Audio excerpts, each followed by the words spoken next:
야담과 옛날 이야기 시작합니다. 구독과 좋아요, 알림 설정 꾹 눌러주세요. 예전 한 시골에 가난한 남자 진도령이 살았습니다. 부모도 처자식도 없이 혼자 살고 있었는데 유일하게 가죽 다루는 법을 배워서 갓바치로서 생계를 이어가고 있었지요. 어느 날 페랭이를 쓰고 거리를 지나가고 있는데 으리으리한 재상의 집이 보였던 겁니다. 진도령은 언제 저런 집에 살아보나 한숨을 쉬고 느릿느릿 걸어갔답니다. 그때 눈에 띄는 한 여인이 지나가고 있었는데요. 막 그림에서 뛰쳐나온 것처럼 얼굴이 어찌나 예쁘고 고운지 진도령은 눈을 떼지 못했습니다. 상민들이 뒤섞인 곳이라서 그런지 유일하게 여인만 빛을 내고 있었지요. 그런데 여인은 페랭이를 쓰고 지나가는 진도령을 보고 몹시 불쾌한 표정을 지었습니다. 그도 그럴 것이 굶주린 일이 많은 진도령이 많이 야위어 보였기 때문이지요. 진도령은 자신의 모습을 보고 한심해서 얼른 고개를 돌렸답니다. 진도령은 여인의 뒤태를 보면서 언젠가는 저 여인과 혼례를 올릴 것이라고 다짐했습니다. 당연히 친구인 석도령은 혀만 찼습니다. 이복에 꿈 좀 깨시게나.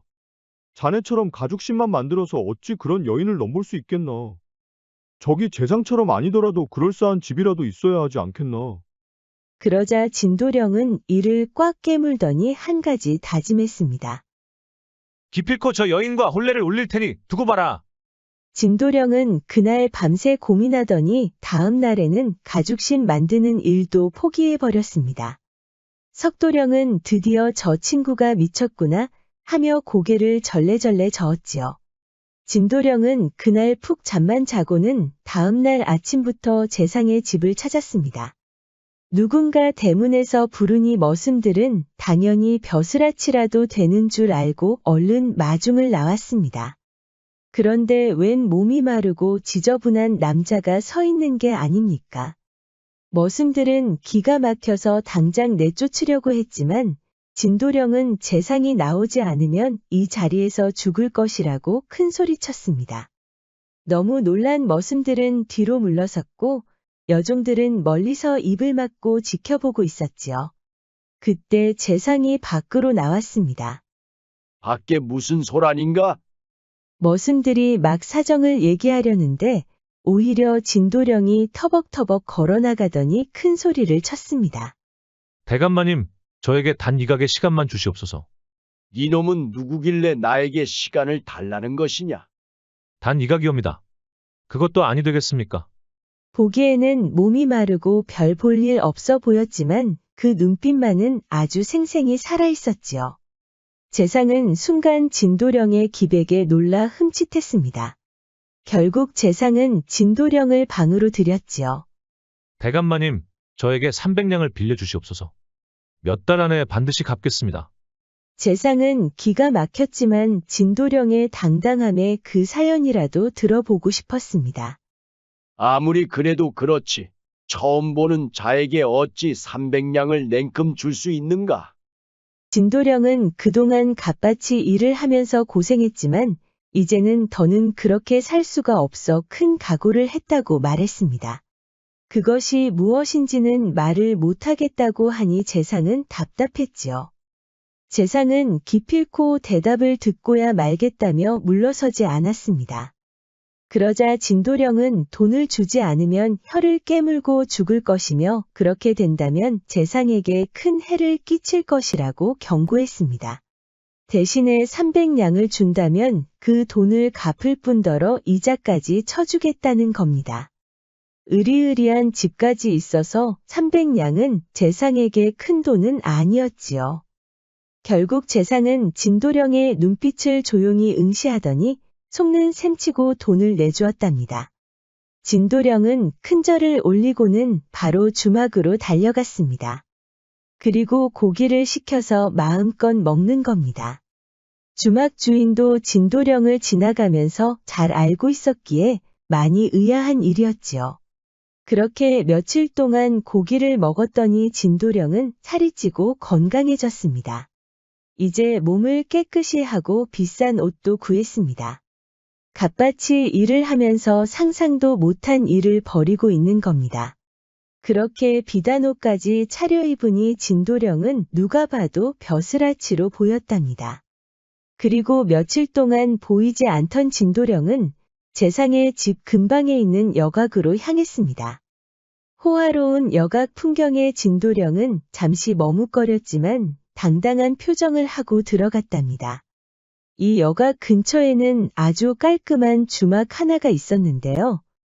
돈 좀 있는 상인들이 오갈 정도로 아주 유명한 곳이었습니다. 진도령이 여각을 지나간 이유가 바로 이 주막 때문이었습니다. 주막에 들어선 진도령 옆에는 웬 남자가 한 명 있었는데요. 그 남자 역시 옷을 말끔히 차려입어서 부잣집 도련님 같아 보였지요. 두 사람은 고기와 술을 시켰는데 그 낯선 남자가 진도령에게 북경에 다녀온 일에 대해 묻는 겁니다. 금은 보환이 비단이니 부유한 사람들만이 나누는 이야기가 흘러나오자 주막 주인에게도 들렸습니다. 그 주막 주인이 바로 진도령을 보고 불쾌한 표정을 짓던 그 여인이었습니다. 홍화로 불리는 이 여인은 부유한 역관의 외동딸로 재산이 많아 여각 근처에 주막을 세우고 많은 여종들을 앞세워서 남자 손님들을 끌어오게 했지요. 북경에 갔다가 최근에 돌아왔소이다. 그동안 별거 없으셨소? 진도령의 입에서 북경이라는 말이 나오니 홍화는 귀가 솔깃했습니다. 그녀는 일부러 진도령 근처에 자리를 잡고 몰래 이야기를 엿들었지요. 홍화는 진도령의 직업이 역관이라고 확신하고 흥미롭게 듣고 있었습니다. 여기에 장군과 재상 이름 등이 나오고 이들에게 몇 푼 돈을 주며 부탁을 들어주었다는 말까지 나옵니다. 호기심이 생긴 홍화는 고개를 돌려 몰래 진도령을 바라보았지요. 풍채가 호걸스럽고 듬직해 보이니 홍화는 절로 웃음이 나왔습니다. 그렇게 날이 저물고 진도령과 대화를 나누던 남자가 얼큰하게 취했습니다. 결국 남자가 그 자리에 쓰러지자 진도령은 난처한 표정으로 여종을 불렀습니다. 묵을 곳을 알아봐달라는 것이었는데 여기에 홍화가 여종 대신에 나선 것이지요. 이 근처에 처소는 많사오나 여기에 묵으셔도 괜찮사옵니다. 그때 진도령과 홍화가 처음으로 눈이 마주쳤습니다. 진도령은 가슴이 두근거렸지만 내색하지 않으려고 했고 홍화는 그 유염한 눈빛을 보였지요. 취한 남자가 겨우 몸을 일으키더니 진도령을 가리켜 역관 집안의 귀한 자식이니 잘 모셔야 한다고 큰 소리를 치는 겁니다. 홍화는 진도령에게 더 호감이 갔지요. 그렇게 취한 남자는 묵을 곳으로 갔고 진도령도 홍화의 뒤를 따랐습니다. 진도령 역시 술을 좀 마셔서 몸을 비틀거리고 있었지요. 홍화는 진도령을 부추겨 방으로 데리고 들어왔습니다. 그리고 자연스럽게 진도령의 옷을 받아주는 게 아닙니까? 그대는 이 방에 계속 있을 생각이요? 홍화가 미소를 지었습니다. 귀한 손님이니 제가 직접 모시려고 하옵니다. 불편하시다면 다른 여종이라도 부를까요? 진도령은 허탈하게 웃었습니다. 농이요. 그대처럼 아리따운 여인이 어떻게 주막을 차릴 생각을 했소? 홍화는 사실 젊은 시절에 일찍 혼례를 올렸지만 인연도 가지 않아서 사별했다고 합니다. 과부가 되었지만 스스로 판단해 주막을 세운 것이었지요. 진도령은 아버지에게 손을 벌리지 않은 홍화가 갑자기 다르게 보였습니다. 불쾌한 얼굴을 하고 도망친 그녀는 미웠지만 자수성가했다고 하니 호감이 생긴 겁니다. 그때 어떤 남자가 진도령을 찾는 소리가 들렸습니다. 홍화가 문을 열어보자 웬 남자가 헐레벌떡 뛰어오는 게 아닙니까? 그러더니 병조판서 나리께서 급히 돈이 필요하다는 겁니다. 홍화는 의아했지요. 병조판서가 돈이 필요하다는데 왜 진도령을 찾았을까 하고 말이지요. 진도령은 품속에 열쇠를 하나 꺼내더니 그 남자에게 주면서 은을 필요한 만큼 뺏어 주라는 것입니다. 홍아는 놀라서 입을 다물지 못했지요. 그동안 부유한 남자들을 많이 봐왔지만 이렇게 크게 노는 남자는 본 적이 없던 겁니다. 은이라면 저에게도 있사옵니다. 여기까지 놀러 오셨는데 굳이 나리에 돈을 쓰실 필요가 있겠습니까? 홍아는 즉시 여종을 불러서 은을 가져왔습니다. 그러면서 어깨를 으쓱했지요. 가장 잘 나가는 여각의 주막이옵니다. 이 정도는 저도 감당할 수 있으니 염려 마시지요. 진도령은 허허하고 웃으며 고개를 끄덕였습니다. 남자는 홍아가 건넨 은을 받고 총총 걸어나갔습니다. 그런데 얼마 지나지 않아 이번에는 진도령의 하인이 나타난 게 아닙니까? 준말을 거느리고 등장한 하인은 일부러 진도령을 모시기 위해 먼 곳에서 왔다는 겁니다. 홍아는 진도령에게 떠나실 거냐며 애교를 부렸지요. 진도령은 또 허허하고 웃으며 하인을 물러나라고 하였습니다. 홍아가 다과를 내오는데 이번에는 구시라치 한 명이 온 겁니다. 어느 재상 대감이 병환이 생겼는데 지금 쓰고 있는 인삼이 모두 떨어졌다는 겁니다. 그러자 진도령은 얼굴을 찡그리며 집으로 돌아가야 할 것 같다는 겁니다. 그래야 해결할 수 있다나요? 그러자 홍아가 강화도 인삼이 있으니 그것으로 대체하라는 겁니다. 귀한 강화도 인삼을 받을 수 없다고 했지만 홍아는 이미 진도령에게 마음이 빼앗겼지요. 구시라치는 강화도 인삼을 받더니 시익하고 웃고 가버렸습니다. 술이 좀 깬 진도령은 홍아를 지그시 바라보았습니다. 날이 저물고 등불이 은은하게 빛이 나고 있으니 더 아름다워 보였습니다. 날이 지체만 높으신 게 아니라 성품도 감복할 정도이옵니다. 진도령은 그 어울리지 않은 허 웃음소리를 내었습니다. 진도령도 어색했지만 홍아에게는 매혹적으로 들렸나 봅니다. 분위기가 무르익자 두 사람은 한동안 서로 시선을 교환하고 있었습니다. 진도령은 화끈거리는 가슴을 안고 홍아의 손목을 잡았지요. 그러자 홍아도 더는 머뭇거리지 않고 진도령의 무릎 위에 앉는 것입니다. 진도령은 내색하지 않으려고 했지만 결국 감탄의 신음이 터져 나왔지요. 진도령이 천천히 끌어안으려고 하자 홍아가 먼저 양손으로 진도령의 목을 감싸 안는 겁니다.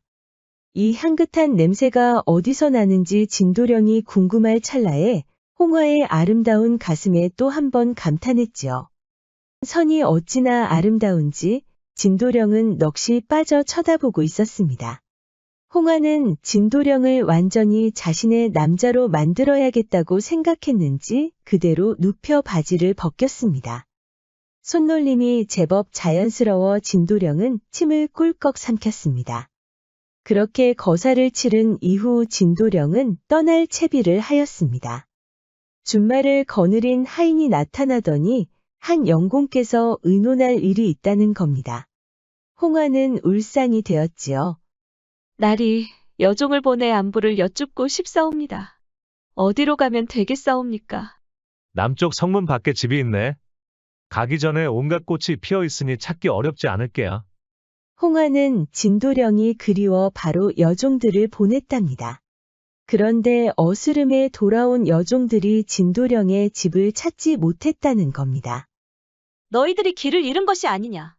분명히 그 댁을 모르는 이가 없을 것이다. 답답한 홍아는 직접 여종들을 데리고 떠났습니다. 땀을 뻘뻘 흘리며 어렵게 남쪽 성문까지 도착했지요. 진도령이 말한 대로 각종 꽃들이 피어 있는 게 아닙니까?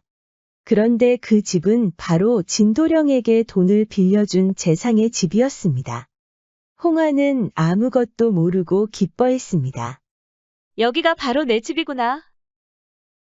홍아가 사람들에게 물어보자 모두 고개를 갸웃하더니 진도령이라는 사람을 아무도 모르는 겁니다. 그때 재상의 집에서 나온 머슴이 알 수 없는 미소를 짓더니 한 곳을 가리키는 게 아닙니까? 그 집은 한참 공사를 하고 있었는데 홍아가 상상한 것보다 아주 작은 집이었지요.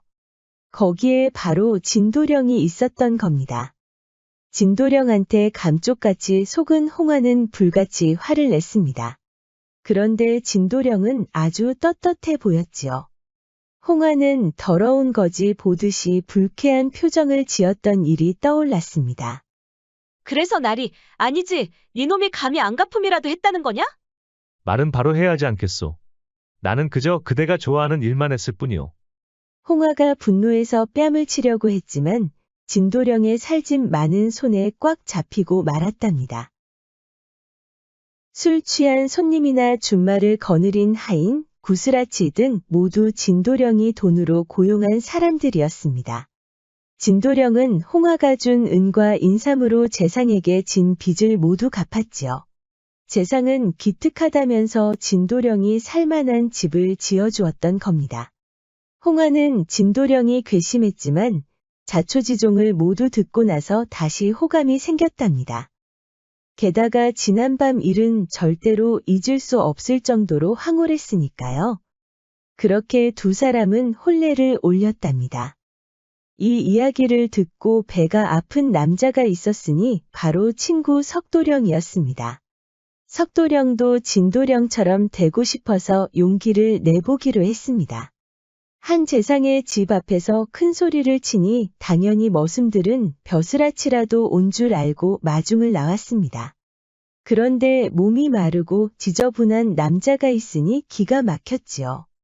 석도령은 기다렸다는 듯이 재상을 만나지 못하면 이 자리에서 죽겠다고 큰 소리를 쳤습니다. 그런데 그러기도 전에 재상의 머슴들이 몽둥이로 두들겨 패는 게 아닙니까? 석도령은 이러다 재상도 못 만나고 죽을 것 같았지요. 그때 재상이 방에서 나왔습니다. 밖에 무슨 소란이냐? 석도령은 아픈 몸을 이끌고 재상 앞에 섰습니다. 대감마님, 저에게 단 일각의 시간만 주시옵소서. 안타깝게도 석도령은 일각과 이각을 헷갈렸답니다. 머리가 멍해질 정도로 머슴들에게 얻어 터졌기 때문이었지요. 재상은 알았다면서 방으로 들였습니다. 빨리 말하거라. 조금 있으면 일각이니라. 그제서야 석도령은 잘못 말했다는 것을 알았습니다. 아니 대감마님, 제가 이각과 일각을 헷갈렸사옵니다. 너 이놈!